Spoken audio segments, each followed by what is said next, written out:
So here we are. Interesting article been floating around that Amy and I have gotten a hold of by Holly. I'm going to try the name. Don't tell me. I think it's. You can do it. Let me try. Is it Signorelli?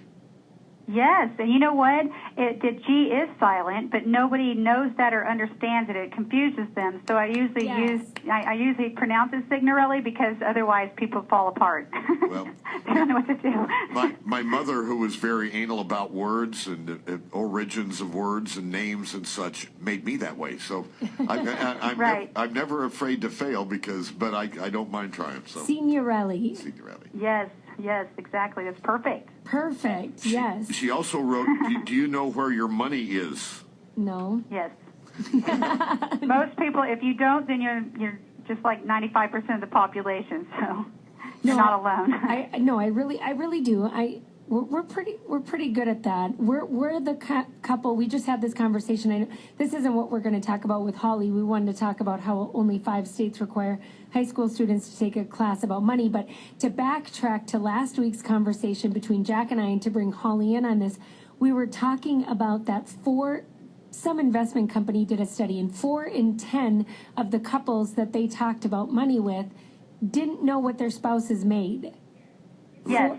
I do a lot of blogs and videos on that subject, like simple things. People have forgotten simple things. So when I wrote the book, it was based on the most basic principles that people have forgotten, including something like joint accounts that cause people to fight about money, or that their finances are separate and also secret.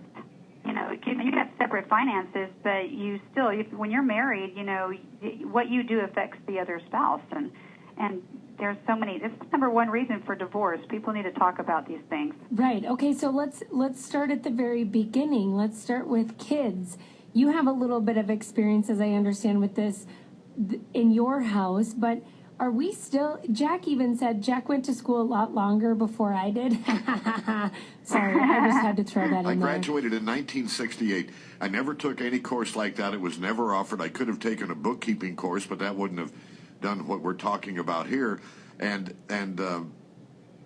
I went through, as I said earlier, a lot of trial and error to get to where I've got a great credit rating now, but mostly error, and I wish to heck something would have been available. Right, and you know, fast forward to the early 2000s when I graduated, and I didn't take a class about managing money. Why would that be important, Holly?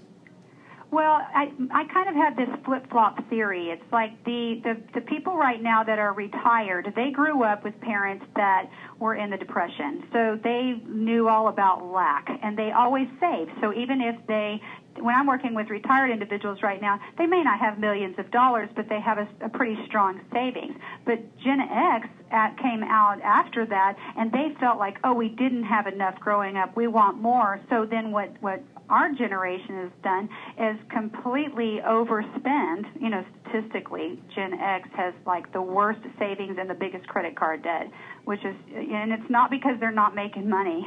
It's because they're overspending. And that's what these kids that are now in their early 20s grew up with.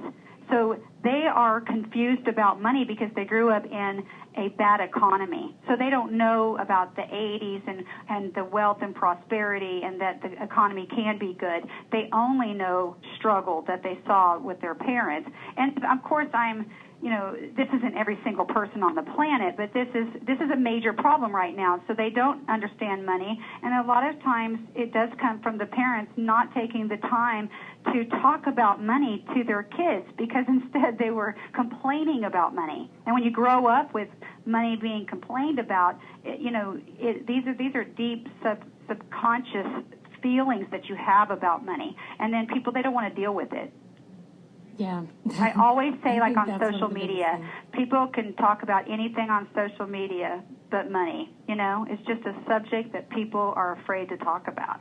How do you think? And then they don't want to learn about it. How do you think it would be most appropriately approached in a school situation, and when would you start it?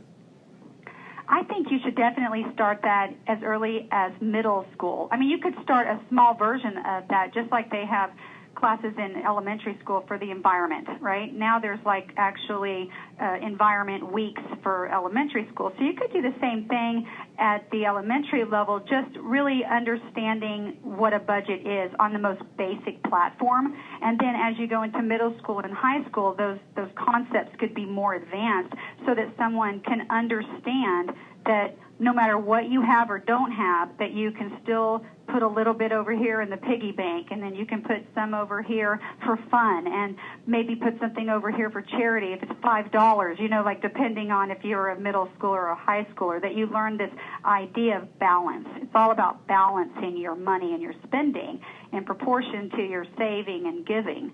And I feel like that generation lost that, and it really did kind of start with Generation X because, again, the overspending and the not saving has, you know, put a lot of those people that are in their 40s and 50s right now in a bind, especially with, you know, we don't have to talk about Social Security right now, but, like, in other words, they're like, they don't have the money and they don't have the idea that, oh, wait, somebody else is going to save me. You know, this study that came out about financial literacy education requirements and how there really is none, what that told me is that this is now the burden of the parents, because this isn't going to happen overnight. We're not going to all of a sudden have it in our schools. It's good that we're recognizing it now, but that also tells me that parents at home need to be starting this with their children, because no one's teaching it in school. Yeah, the best thing that you can teach your kids at any level is that you have a budget. So giving them everything that they want and not talking to them about money is giving them a great disservice. And, you know, one of the things that you can do at any age with your kids and have skin in the game. So if they want something, they have to pay for half of it, whether they get a part-time job or they do work for you at home. You know, just something to where they had an effort involved in receiving something rather than it being given to them. And that makes a big difference for how they act as an adult. I'm just thinking of the Gen Xers and always having a difficult time, and the subsequent generation, I don't think they're finding a lot of satisfaction in their work. In fact, No. We've also discussed about how often millennials, so to speak, change jobs. And Right. of course, all of us change jobs, but I did it many times over many years. And now I'm seeing even millennials in my own family who are just skipping around. They're not earning enough money to contribute a lot to pay for Social Security in the future. I think that's why Right. you don't need to talk about it. Are they terribly troubled with debt aside from their college loans? I don't. That's not what I see. I'm sure there are some that do. Yeah, because of course there's the student loan issue. But I think when I interview millennials, and what I find is that they don't want to have a 40-hour work week. They don't want to sit in a cubicle. They don't want to sit in traffic for 2 hours a day. And, you know, my belief from when I really, you know, push them and talk to them in general, and again, this isn't everybody, but I find it very common, is that their perception of their parents is that they had to sit in traffic and they, you know, have this job and they don't make a lot of money and they're unfulfilled. They don't come home happy. And they don't want that. So if they go get a job, at jobs right now, like with millennials, it's like I have been told by business owners that they will absolutely not show up at 8 o'clock, period. They just don't believe that they should have to be in traffic and get there at 8. Why can't they, you know, work flex hours? So they do the flex hours anyway, and then some of the employers just have to deal with it because there's, you know, when everybody's rising up and saying we're not going to do this anymore, then everybody's got to adapt around it because they're not going to do it and they don't care. That's the problem. It's kind of scary, but in a way, if we could get past this difficult transitionary time, I think it would create a new workforce where people did have flex hours. I mean, I have flex hours at my office. I don't want people to be stuck in traffic, and everybody does a great job and works hard because they are actually happy to come to work. You know, they don't have to go through some of those things. So there are ways to make the workforce a happier place. All of those are very good points, but I also, as I observe younger people, see that I can't apply my standard to them because I wanted to have a new car. I wanted to have my own house. I wanted to have my family. I wanted to have all the junk that I wonder how the hell I'm going to get rid of now that I'm getting to the point where I'm going to have to get rid of it. And nowadays, it's almost like they are living their grandparents, their hippie grandparents' lifestyles of simplicity, and they date differently. They don't have to save up a lot of money to go out on a weekend date and buy it. I mean, and I'm speaking in generalities, but their culture, younger people's culture, is completely different, but they seem to be reflecting an ideal of an earlier age coming to fruition now. I'm glad you brought that up because that's why I call it the flip-flop theory. It's like the flip-flop theory, it changes each generation because it's reacting on the previous generation, and then so by the time then you have the millennials, then they are acting like the grandparents. That's exactly what's happening because, again, the Generation X overspent because their parents were too frugal in their mind, right? So then they overspent on their kids, and now their kids have become stingy. I mean, it's actually very fascinating. It is very fascinating. Kind of gave me chills. I know. I know. It's crazy. You know, for me, I'm at the top of the millennial food chain. She's a very old millennial. She's 34. You're an old millennial? I'm not How 34. old are you? Are you going to tell us? I'm 31. 31, right, sorry. Thank Sorry you. about that. Did you just give me 3 years? Yeah. But, you know, what I find in my generation is the whole work theory on us and that we keep changing jobs and we don't want to show up at 8 a.m.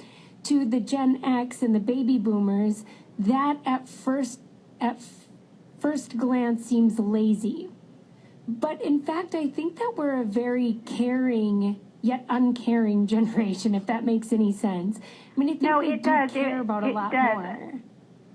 Yeah, there was I think I wrote this blog a couple of years ago. It seems like it was a while back because I was really fascinated with Gen Y because they are very rebellious. But think about in our history. I mean, think about, all of the issues with race and things. Like, doesn't it always start with anger? There's like a catalyst. I mean, I wish it didn't start with anger, but like you see them coming in. I see Gen Y actually changing the world in a good way, and most people disagree with that. But they're saying, wait a second, what's going on isn't working. The way the corporations are running things aren't working. We're not going to play this game anymore. Now, they could do it in a better way, but once we get past this catalyst that they're doing, I think that the entire workforce will change, and I think it will be better, and I think people will be more productive for sure. Have you ever read Isaac Asimov's Foundation trilogy by any chance? Actually, it was, No, Well, it was a quadrology. It was 4 big books, science fiction, but it was, and you reminded me of it, there was in this, the premise is that this fellow named Harry Seldon figured out a way to accurately predict the way masses of people in countries, in cities and countries, and eventually the planets would react, given just reacting based upon the way they always have. And so he came up with, and what you're describing here is when you talked about the flip-flop generation changes thing. Yeah. That gave me the chills again, because in this science fiction novel, you're doing the very same thing. You're looking at the way peoples and cultures and societies and entire planets react almost predictably. It's almost like the weather, only maybe the weather's a little more predictable. It's or not. It depends on the day. Not in Texas, anyway. Well, yeah, this is very interesting. Molly, the money therapist, we could talk to you all day long. This is good stuff. You can check her out at themollitherapist.com. And it's Holly, yes, moneytherapist.com. Yeah, sorry. No, that's okay. I'm going from memory, and it didn't work well. And of course, you can check out her book, Do You Know Where Your Money Is? Thank you so much for chatting with us. This has been a lot of fun. Yeah. I appreciate your time. It was, absolutely. Have a great day. You too.